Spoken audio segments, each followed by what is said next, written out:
Di awal film kita akan diperlihatkan seorang perawat yang aduhai cantiknya. Dia bernama Gwen.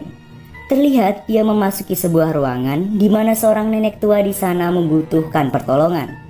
Betapa senangnya pasien itu setelah melihat ada perawat yang datang membantunya. Eits, bukan yang membantu, yang ada perawat cantik kita ini malah menyumbat saluran oksigen yang menunjang kehidupan pasien itu. Hingga pada akhirnya nenek itu kehilangan kesadaran. Dan dengan santainya dia berteriak seakan dia tidak tahu apa-apa.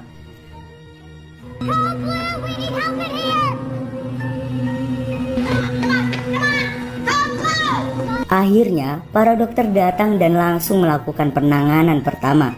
Beruntung nyawa nenek itu berhasil diselamatkan. Dan Gwen pun meninggalkan ruangan dengan tersenyum puas. This is not your time. Come on, come on. She's alive. Singkat cerita, kita akan berpindah ke sebuah rumah besar yang dihuni oleh Todd, Mira, dan anak mereka yang bernama Max. Dan di sana terdapat Gwen yang merawat Max, di mana Max mengalami distorsi otot dan harus mendapatkan perhatian khusus. Right here.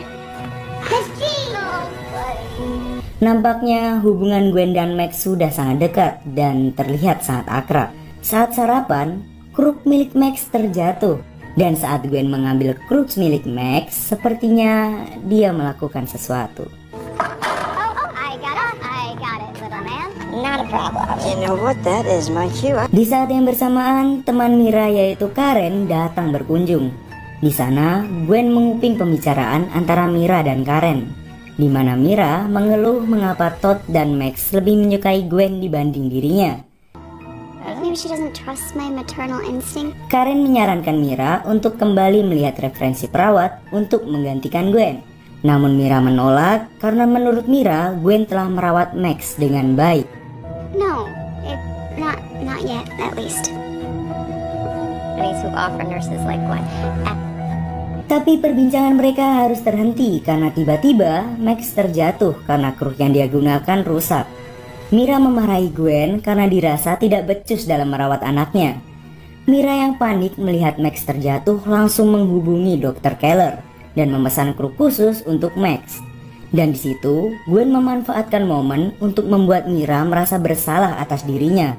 Dan Mira meminta maaf atas perlakuannya kepada Gwen.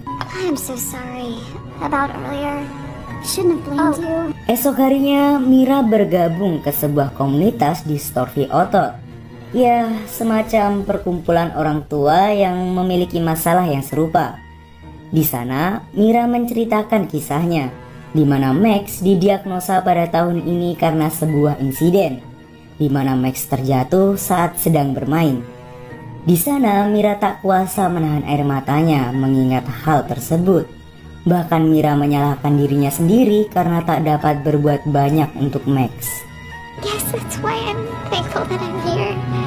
Sesampainya di rumah, Mira langsung disambut oleh Gwen yang mengagetkannya untuk memberikan teh kepada Mira. Di sana, Gwen melihat Mira ketiduran di sofa. Tak lama, Dr. Keller datang berkunjung. Dan perlu kaulah muda dan kaulah tua tahu, Dr. Keller adalah dokter yang pernah bekerja dengan Gwen. Dan dokter inilah yang telah menyelamatkan nenek tua di awal film tadi. Di sana, Dr. Keller ingin memberikan kruk khusus yang telah dipesan oleh Mira. Namun, saat Dr. Keller ingin bertemu dengan Mira, Gwen seperti ingin menghalang-halanginya. Akhirnya, dia menitipkan kruk itu kepada Gwen. Saat mau pergi, nampaknya dokter ini tak asing dengan wajah Gwen. Namun, Gwen menyangkal hal itu. No, that's unnecessary. Oh, no problem at all. I live come back when Mira and Max are awake. No, that's unnecessary. Pada malam harinya, Gwen mengunjungi rumah dari Dr. Keller untuk memberitahu dirinya jika sebenarnya Gwen pernah bekerja dengannya. Sorry to bother you. It's just I finally remembered how we know each other. Refresh my memory. Follow me in the kitchen. I'm just cooking. Dr. Keller menyambut Gwen dengan menyuruh Gwen masuk ke dalam rumah. Namun tiba-tiba, Gwen langsung menarik Dr. Keller dan menyuntikkan sesuatu ke lengan si dokter. sembari memberitahukan siapa dia sebenarnya. Dan di sana Gwen pun meninggalkan si dokter dengan keadaan obat yang mulai membuatnya sekarat. Wah, psikopat yang dingin seperti sikap doi. Hopefully before you start stinking up our beautiful neighborhood.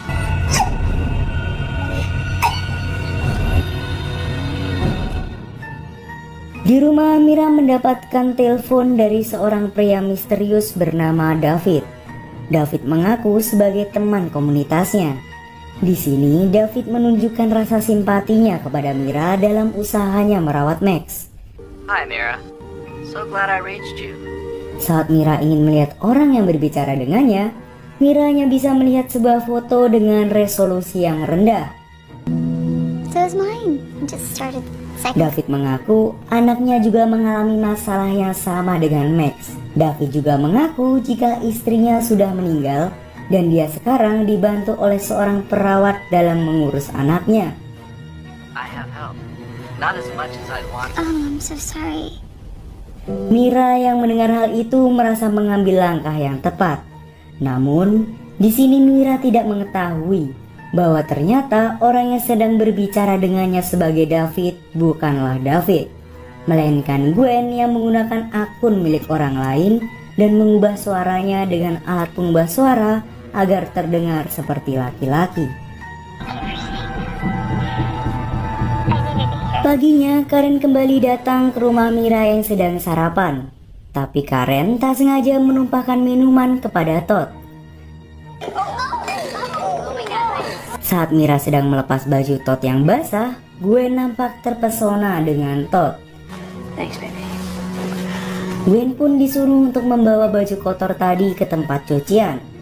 Karena melihat Mira yang kurang sehat, Karen menawarkan bantuan untuk mengambilkan tasnya di ruang kerja. Namun saat melewati ruang cuci, dia mendapati Gwen yang sedang mencium-cium baju milik Todd.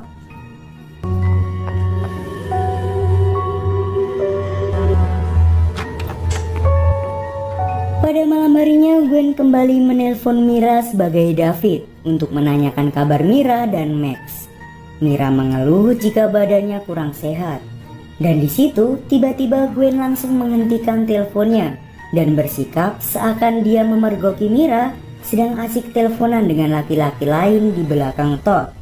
Dan secara kebetulan Gwen bertemu dengan Todd dan memberitahunya jika Mira sedang asik teleponan dengan pria yang bernama David. Mira, I just stopped her from using the wrong detergent on. Really? Look, I know this isn't my place to say anything. Padahal kenyataannya Gwen lah si David itu. Playing victim dan manipulatif ya. Itulah sifat Gwen. Gwen mempengaruhi Todd agar curiga jika Mira telah selingkuh. Kemudian Gwen mengucapkan selamat malam sambil memeluk Todd. Good night. Oh. Good night. Sleep well. Di keesokan harinya, Gwen dan Todd ada di dapur, sedangkan Mira masih tertidur. Sepertinya Gwen selalu mencari cara agar bisa terus bersama Todd. Dan saat ingin memulai aksinya, dia dipergoki oleh Mira yang sudah terbangun. Gwen pun mengurungkan niatnya. Sementara sarapan sudah dibuat oleh Gwen dan bahkan semua pekerjaan rumah telah diselesaikan olehnya. Kemudian Gwen pun kembali memberikan Mira teh yang jika saya amati terus-menerus, setiap kali Gwen memberikan Mira teh membuat Mira seperti orang yang sakit.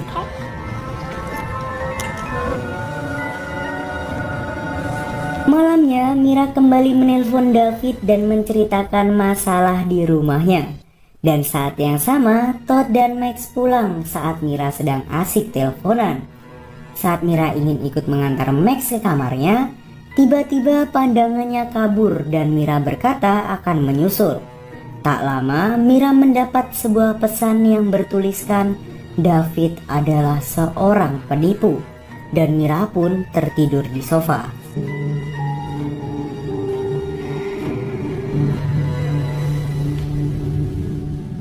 Pagi harinya Todd mencoba membangunkan Mira yang masih tertidur di sofa. Dan tanpa sengaja Todd melihat pesan semalam di HP Mira. Namun Gwen mengalihkan perhatiannya. Gwen membuat Mira terlihat seperti numpang di rumahnya sendiri. Waduh, inget Neng, itu suami orang. Don't rush yourself. I'm so sorry for being short. Lalu Mira mendapatkan pesan di mana David yang asli meminta untuk bertemu di sebuah kafe. Sesampainya di rumah, dia bercerita kepada Gwen tentang dia dan David yang akan bertemu. Diam-diam, Todd mendengar percakapan itu dan Todd berpikir bahwa istrinya benar-benar berselingkuh. Karen thinks it's better if I meet him in a pub. Besoknya Mira datang ke sebuah kafe yang sudah ditentukan dan di sana sudah ada David yang menunggunya. David memulai percakapan dengan berkata nama depannya memang David, tapi dia lebih dikenal dengan Weber. David mengaku tidak pernah punya anak dan tidak pernah mengobrol sama sekali dengan Mira. Dan di sana David menjelaskan ada orang yang menyamar sebagai dirinya. Istrinya telah meninggal karena kanker paru-paru. Namun anehnya ada seseorang yang mempengaruhinya untuk berhenti kemoterapi.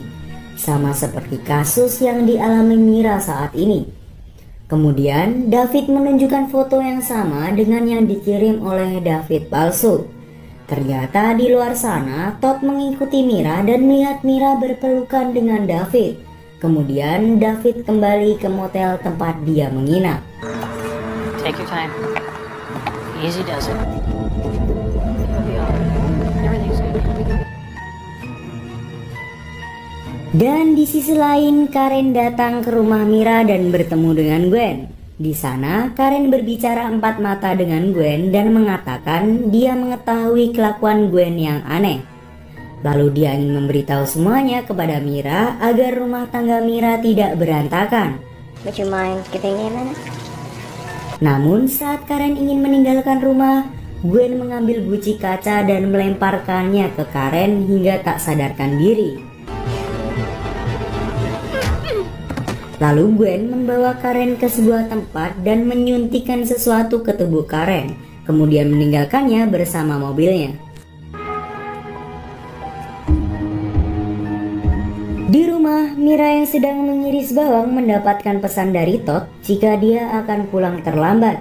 Dan saat perhatian Mira teralihkan, Gwen mengambil pisau yang digunakan oleh Mira dan langsung pergi dengan alasan dia ingin berkencan dengan cinta lamanya. Old flames in town. Ternyata Gwen mendatangi tempat David menginap. Tapi yang bikin aneh tuh kenapa David tidak curiga kepada Gwen yang masuk ke ruangannya dan langsung menggunakan sarung tangan. Di sana dia menceritakan semuanya kepada David. Bahkan Gwen mengaku dialah malaikat maut yang telah membuat istrinya terbunuh. Kemudian Gwen langsung menusuk David dengan pisau. You was you. I'm gonna kill you. Hurts, doesn't it? Dan masih ingatkah kalian dengan darah Mira yang diambil oleh Gwen untuk dites? Ternyata dia tidak membawa darah Mira untuk dites, melainkan menebarkan darah Mira di atas tubuh David yang sekarat.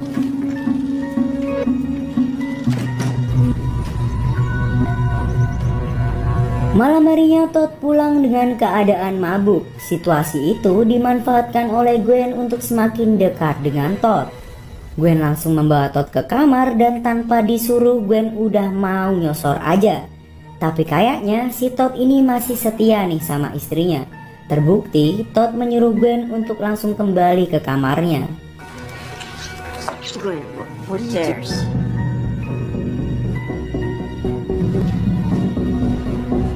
Keesokan harinya Todd bertemu dengan Gwen dan seperti tidak terjadi sesuatu. Namun keadaan Todd yang mabuk kembali dimanfaatkan oleh Gwen untuk playing victim lagi. Dengan mengatakan Todd mencoba menggoda dirinya. Sementara itu Mira yang masih tertidur akibat minuman yang diberikan oleh Gwen akhirnya tersadar.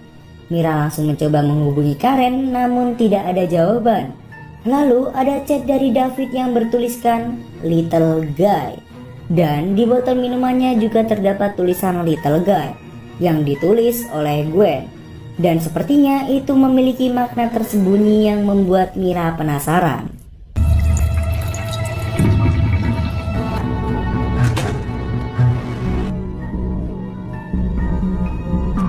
Dan saat ingin mencuci botol minumannya, di sana dia mendapati sesuatu yang mencurigakan. Mira pun langsung mendatangi kamar Gwen. Di sana dia menemukan sebuah buku tentang obat-obatan. Dan tiba-tiba teleponnya berbunyi dan terjatuh. Saat ingin mengambil handphonenya, dia menemukan banyak obat-obatan di kolong kasur Gwen. Mira langsung bergegas keluar kamar saat tahu Gwen telah pulang bersama Max. Di sana, Gwen heran karena Mira sudah terbangun, yang seharusnya dia masih belum sadarkan diri. Gwen kemudian mengantarkan Max untuk pergi terapi. Did you? We just wanted to come check in on you before the appointment. Just relax. We'll see you later. Come on. Bye, Mom. Feel better. Kemudian Mira kembali masuk ke kamar Gwen dan merekam semua yang telah Gwen perbuat padanya. Kemudian dia menelpon Todd dan mengatakan bahwa dia memiliki semua bukti tentang Gwen yang sudah dia rekam dan ingin melaporkannya ke polisi. Namun sayang, Gwen telah pulang dan di sini sepertinya Gwen telah menyadari jika Mira telah mengetahui semuanya. Dia berbohong tentang Max agar Mira mau ikut dengannya pergi dan meninggalkan seluruh barang miliknya termasuk handphone. I'll take you right to him.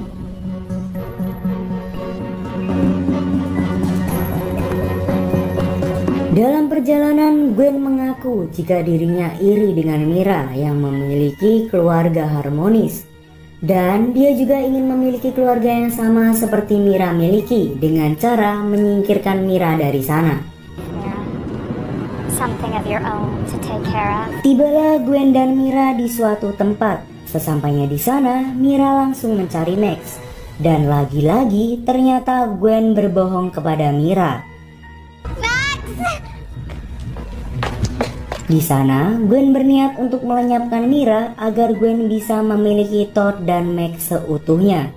Perkelahian antara istri setia dan pelakor pun tak terelakkan. Struggling. Do the right thing for Todd. Perkelahian itu dimenangkan oleh Mira, di mana dia berhasil memberikan salam teko tepat di kepala Gwen yang menyebabkan Gwen tak sadarkan diri, dan Mira pun langsung pergi meninggalkan Gwen dengan mobilnya.